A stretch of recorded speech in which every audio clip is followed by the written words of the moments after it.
So here I've gone back and loaded my default Dynamesh 128. Let's go into our Dynamesh palette and let's reset this to 500 and then resurface. And then we'll go back into our transform tab and turn on Y and Radial. Now to begin this process, first we want to fill the mesh with that base color. So we want to fill it with the color that we can then go in and apply the green sort of paint with the brush strokes themselves. So here I'll go into my color picker and let's find a blue color tone here. And here I'm going to enable my RGB option and let's do color, fill object. Now while in this phase, we can also change our material. Let's change it to the skin shade 4 to get a more ambient, vibrant lit sphere.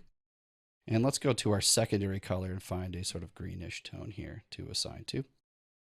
Now reapplying our brush strokes using the standard brush, let's find that Z intensity. So I'll set this one to 80. And now going in, holding the shift key, clicking and dragging, I can now get this nice clean brush stroke. So here I'm going to experiment with changing this design a bit. So leaving some more space between these brush strokes themselves with fewer radial count. And now let's switch to the Damien standard brush. And for this brush, I want to go in and I want to actually apply the paint strokes with color. So using Damien standard, we have the default Z subset, which we can now go in here and begin to assign this spiraling like effects. However, I also want to assign this green color.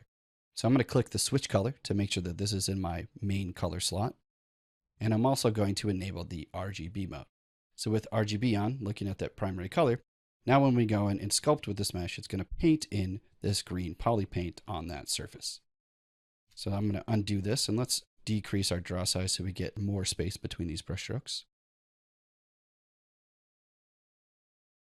We can also continue to experiment with sculpting and painting along this surface, and then holding the shift key to do any smoothing as well. So now that we've applied this with two different colors here, let's go back to our move brush and I'm going to rotate to that top orthographic view and then increase my draw size and now begin to experiment with this twisting effect on this mesh. So as you can see, this is going to adjust the sculpted detail as well as the Polypaint on the surface. And now I can go through and experiment with bringing back that shape, pulling this down, or potentially reshaping this to something a bit different.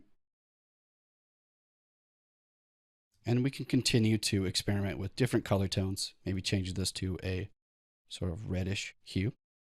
Going back to that Damien standard brush, we could go in and do some further color adjustments to this mesh itself. So experimenting with these techniques and simply just using a few color tones, we can get a very nice and interesting shape for abstract design, and using Radial to do all kinds of reshaping and creating these custom shapes. In the next part, we'll take a look at creating a more interesting shape, so this nice Venus flytrap with some color, as well as introducing a couple other brushes that we can use in this Radial symmetry process.